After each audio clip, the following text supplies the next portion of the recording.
What up, cuckolds? It's your boy the Hater up in this mug, and I wanted to do another video on the Wyatt 6, and here's why. The Wyatt 6 has completely failed. Number one, it's been like 3 weeks, and I have zero interest in any of these jobbers or whatever the hell Bo Dallas is going through. Number two, Bo Dallas isn't even being repackaged. He's just Bo Dallas, right? At least call him like Jim Wyatt. I don't know. Figure something out, cucks. He's just Bo Dallas, and his alter ego is Uncle Howdy, which sounds fucking retarded. Number three, the group is composed exclusively of jobbers. And this part is the part that I think needs to be focused on the most. And that's what I'm going to talk about today. Not only that the Wyatt family has completely failed already, but the more important situation, careers will end as a result of the Wyatt family. In my personal opinion, when this group inevitably fails, everyone involved is going to be released or maybe repackaged and then released, right? They're going to get the Dijakovic treatment, right? There might be another little run for Dexter Lumis, but the writing is on the wall. And here's why. The way that wrestling works is you have to be interesting. Now, strangely enough, I think that Dexter Lumis is one of the better guys in NXT. He's got a great look. He's a good-looking guy. He can go in the ring. He can do character work. And he has experience. Joe Gacy, I mean, not as good, but he can at least have hardcore matches. That's his win. This group is marred by two particular individuals, three if you count Bo Dallas himself, that are two of the worst wrestlers in the history of wrestling. And these two are Nikki Cross and Eric Rowan. And these two are going to be the anchor that holds down this group. First of all, let's talk about Eric Rowan. If there's ever been a guy that never understood what wrestling is, it's Eric Rowan. I will refer back to the time when I saw an interview with him and he said that his idea, instead of the spider, was to have that Indian little person actor be in a cage and it's supposed to be like the one that he loves, and they have her killed off. And he thought this was brilliant.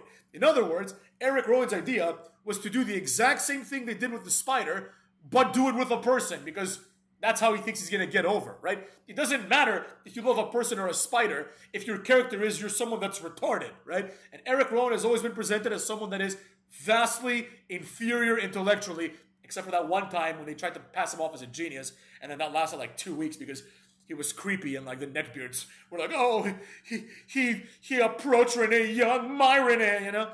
So Eric Rowan doesn't understand at all how wrestling works. So he's going to hold this group back, number one. Two, Nikki Cross is one of the worst wrestlers of all time.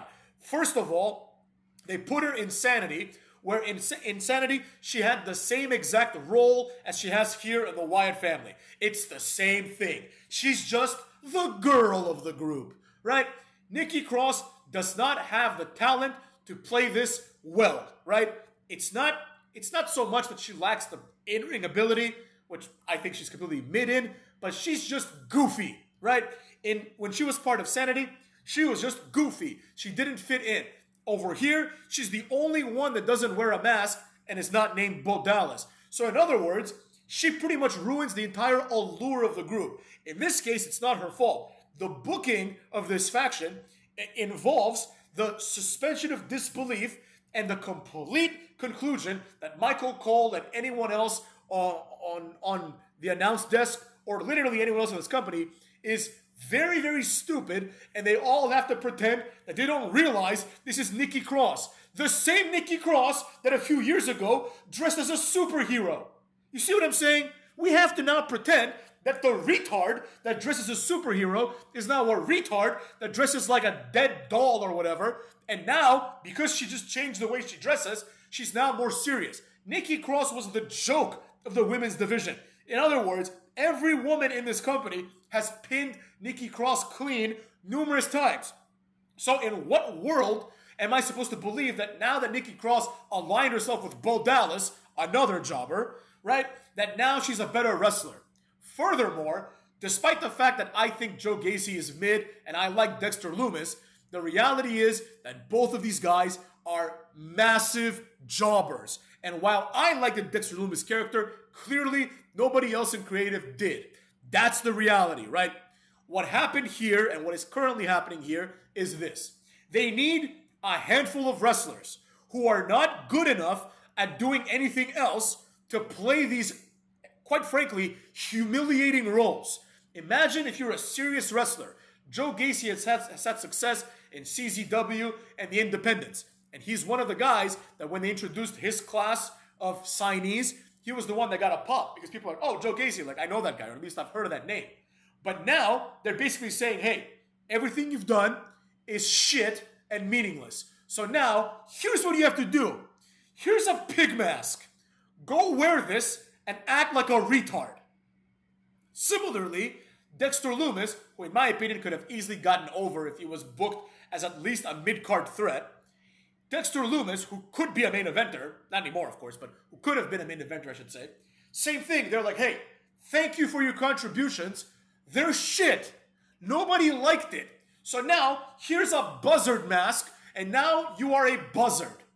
Go over there, wear a buzzard mask, and act like a retard. Eric Rowan, who we just established, is a career jobber who never got over. Ever. He never got over. Eric Rowan has never gotten himself over in any capacity. Like, if you look at him and Luke Harper, rest in peace, everybody knew that Luke Harper was the better one. By any stretch of the imagination, everybody knew that Luke Harper was the better one. He was more aesthetically pleasing. He had better character work. He was better in the ring. He was just more believable. And quite frankly, he fit the faction more. So with all that being said, they took Eric Rowan and they said, hey, we need a big guy. And you used to hang out with Bray Wyatt, so why don't you come along? Here's your pay. And he's like, oh, am I going to get to do what I want? Close. You're going to get given this bullshit fake hammer that looks fake as hell. We're going to put a rabbit mask on you to further humiliate you because Eric Rowan's entire career is him wearing a series of masks. Here's the rabbit mask. Go over there and do what you do best. Act like a retard.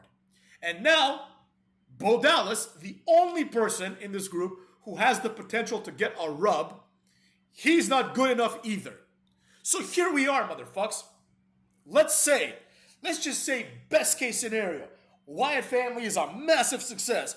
The Buzzard and the Pig win the tag team titles. Nikki Cross, or whatever they're going to call her now. I mean, what are they going to call her? Whatever. Let's say Nikki Cross. Nikki Cross wins one of the women's titles. And Bo Dallas somehow becomes the world heavyweight champion, which wouldn't even mean anything.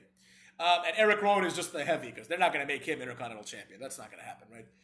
Even if this happens, there will come a time, as with every faction, that the faction is going to have to disband, right? This is the same thing that happened in Retribution. It's basically, here's your last chance, Shane Thorne. Here's your last chance to earn a paycheck, because after this, it's a fucking wrap. You cannot come back after you've been rebranded as Slapjack and you wear a hockey mask. You cannot come back and ever become a serious wrestler when you are Huskus the Pig. Are you fucking serious? All this group is going to do, and what I just said is the absolute best case scenario, which is never going to happen. The far more reasonable outcome is this group does nothing and Randy Orton just destroys them all one by one. That's probably what's going to happen. I mean, if it's not Randy Orton, it'll be someone else that's getting a rub. Maybe Braun Breaker. How great would that be? They try to threaten Braun Breaker. He no-sells the fear and just beats the shit out of all of them. Right? And just like takes off all their masks, revealing that it's a bunch of jobbers, and then they all get fired. That could very well happen. But the point is, once it's over, everyone in this group is released. It's done for them.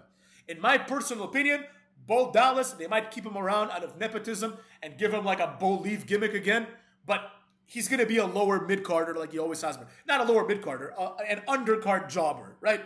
This group is not the next big thing. This group is a last-ditch effort to get some money out of these jobbers. And this is how I know. None of these people, except for Nikki Cross, by virtue of the fact that she's a woman, every woman eventually gets the world title. But everyone else in this group has had literally zero success. I came across a comment that said, well, Bo Dallas, Triple H believed in him and made him the NXT champion. Yeah, and then what happened? He got destroyed by Big E, who went on to be a mid-card jobber for the most part of his career. It's not this thing that matters. Bo Dallas is never going to be a star in this company. You understand what I'm saying? And if he's never going to be a star, then the rest of the Wyatt Six are never going to make it in WWE. Now, the last thing that I want to say, which I have alluded to this entire video, is that in my personal opinion, I can't think, Retribution is a close option, but I cannot think of any faction, Retribution is the only one, that has had less success before they became a faction than the Wyatt Six. Retribution was composed entirely of jobbers that never got anything done. But this faction, I think, might overtake them. The people in this faction, the highest achievement, aside from Nikki Cross, is that Eric Rowan was tag team champion. That's it. And then Bo Dallas was NXT champion like 15 years ago. You know what I'm saying? So with that being said, this group is doomed to failure, and the hater was here to say it first, cucks. That's why it's going to be doomed to failure, and in my personal opinion, it already has failed. It's already done, motherfucks. What's going to happen? They're going to have their match. Here's what's going to happen. They're going to have a few squash matches, and then they're going to have their first main feud. Fucking Uncle Howdy's going to win, and then eventually there's going to come a point where they're going to have to go up against a main eventer. And Triple H is going to think, oh shit, am I going to have Seth Rollins job to Bo Dallas? Well, maybe.